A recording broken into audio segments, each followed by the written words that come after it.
अभी नमाज जुमा से पहले हमारे मदरसे के उस्ताद मोहतरम मेरे मुशफ़िक़ और मुरब्बी उस्ताद फ़िक़्ह हज़रत मौलाना मुफ्ती उवैस साहब राशादी दामत बरकातुहुम, अल्लाह हज़रत की उम्र में बरकत अता फ़रमाए। अल्लाह हज़रत का साया सारी उम्मत के ऊपर तादेर कायम और दायम फरमाए। हज़रत ने एक वाक़िया अपने बयान के अंदर बयान किया, वो वाक़िया मुझे बड़ा बेहतरीन लगा। मैंने सोचा कि उसी वाक़िया को आज मैं अपने जुमे का उन्वान बना लूँ। हज़रत ने अपने खिताब के अंदर इस वाक़िया को पेश किया है। हज़रत ने कहा कि उस ज़माने की बात है, बहुत बड़े आलिम दीन गुज़रे हैं, हज़रत मौलाना कासिम साहब नानोती अली रहमा। हज़रत के ताल्लुक़ से हज़रत ने कहा कि उस ज़माने में गालिबन आज से 100 साल पुरानी पहली की बात है। मेरे उस्ताद ने कहा कि उस ज़माने में हज़रत की माहाना तनख्वाह सिर्फ 3 रुपये हुआ करती थी। कितने रुपए? माहाना तनख्वाह है, रोज़ाना की बात नहीं है, हफ्ते में एक मरतबा तनख्वाह की बात नहीं है। माहाना हज़रत की तनख्वाह जो है 3 रुपये हुआ करती थी। हज़रत ने कहा कि इस 3 रुपये में हज़रत 2 रुपये में पूरा महीना अपने घर के तमाम मखराजात मुकम्मल किया करते थे। 2 रुपये में अपना ज़ाती खर्च भी मुकम्मल हो जाता था। उसी 2 रुपये के अंदर अपनी बीवी के तमाम ज़रूरियात भी मुकम्मल हो जाते थे।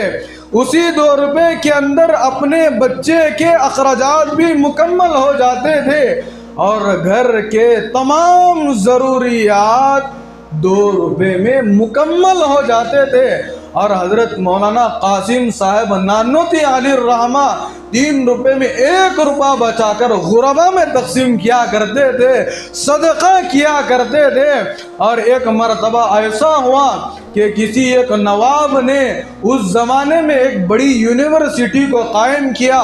उन्होंने देखा कि इतनी बड़ी शख्सियत है, इतने बड़े अल्लाह वाले हैं, इतने बड़े आलिम दीन हैं, इतने बड़े तक़वे वाले हैं और इतनी नमाजों के पाबंद हैं, जिक्र अस्कार के पाबंद हैं, और हज़रत की माहाना तनख्वाह सिर्फ 3 रुपये है। वो जो नवाब था, यूनिवर्सिटी खोलने वाला जो बड़ा मालदार था, जब उसको मालूम हुआ हज़रत की तनख्वाह सिर्फ माहाना 3 रुपये है, चलो मैं अपनी यूनिवर्सिटी में हज़रत को दावत देकर बुला लेता हूँ ताकि यहाँ हज़रत आए और हमारी यूनिवर्सिटी में अच्छी से अच्छी तालीम दे, और हज़रत को मैं माहाना 100 रुपये की तनख्वाह मुकर्रर करूँगा। चुनांचे नवाब साहब ने हज़रत की खिदमत में पहुंचकर हज़रत से दरख्वास्त पेश की। हज़रत से कहा, हज़रत आप हमारी यूनिवर्सिटी को आ जाइए, हज़रत आप हमारे यहाँ पढ़ाने के लिए आ जाइए। आप जहाँ पर पढ़ा रहे हैं आपकी माहाना तनख्वाह तो सिर्फ 3 रुपये है, आप मेरी यूनिवर्सिटी को आ जाएंगे तो मैं आपको 100 रुपये की तनख्वाह दूँगा।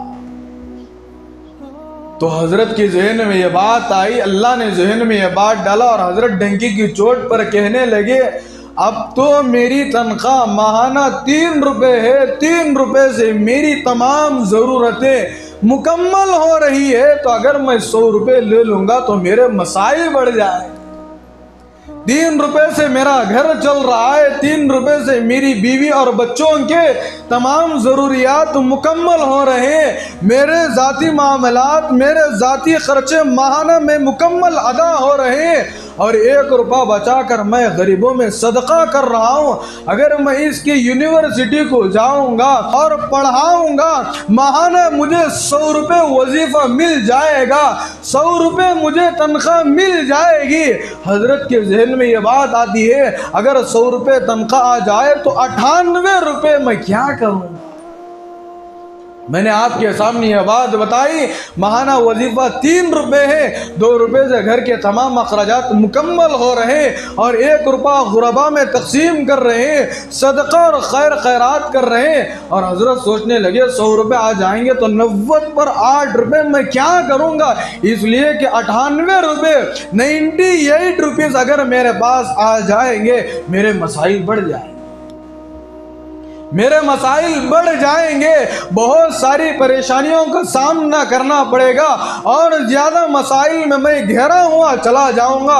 इसलिए हज़रत मौलाना कासिम साहब नानोती अली रहमान ने ये कहकर भेज दिया, भाई जितनी तनख्वाह मैं कमा रहा हूँ, जो माहाना मुझे 3 रुपये तनख्वाह मिलती है, उस 3 रुपये की तनख्वाह में अल्हम्दुलिल्लाह सुम्मा अल्हम्दुलिल्लाह मैं खुश हूँ और मेरी तमाम ज़रूरतें मुकम्मल हो रही है।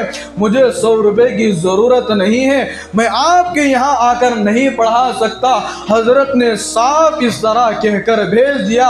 बताना मुझे ये मकसूद है, माल के अंदर कसरत ज़रूरी नहीं है, बल्कि माल के अंदर बरकत का आना ज़रूरी है। अल्लाह पाक से हम माल के अंदर बरकत मांगना चाहिए, कसरत मांगना नहीं चाहिए। सिर्फ बरकत का ताल्लुक माल और दौलत से नहीं है, बरकत का ताल्लुक सिर्फ दौलतों में नहीं है, बल्कि बरकत का ताल्लुक हर चीज से है। जब मेरे उस्ताद के बयान में मैंने जब इस वाक़ये को सुना, मैंने सोचा कि इस वाक़ये को सामने रखकर कई जुमा कई वाक़यात इस वाक़ये से निकाले जा सकते हैं। बुजुर्गान मोहतरम, अल्लाह पाक से कभी भी मैं और आप कसरत नहीं मांगना चाहिए, बल्कि हर चीज़ में बरकत मांगना चाहिए। अल्लाह पाक से ज़िंदगी के मुताल्लिक़ अगर मांगे तो अल्लाह से यूँ दुआ मांगना चाहिए, ऐ अल्लाह ज़िंदगी के अंदर बरकत अता फरमाइए, कसरत वाली ज़िंदगी नहीं चाहिए।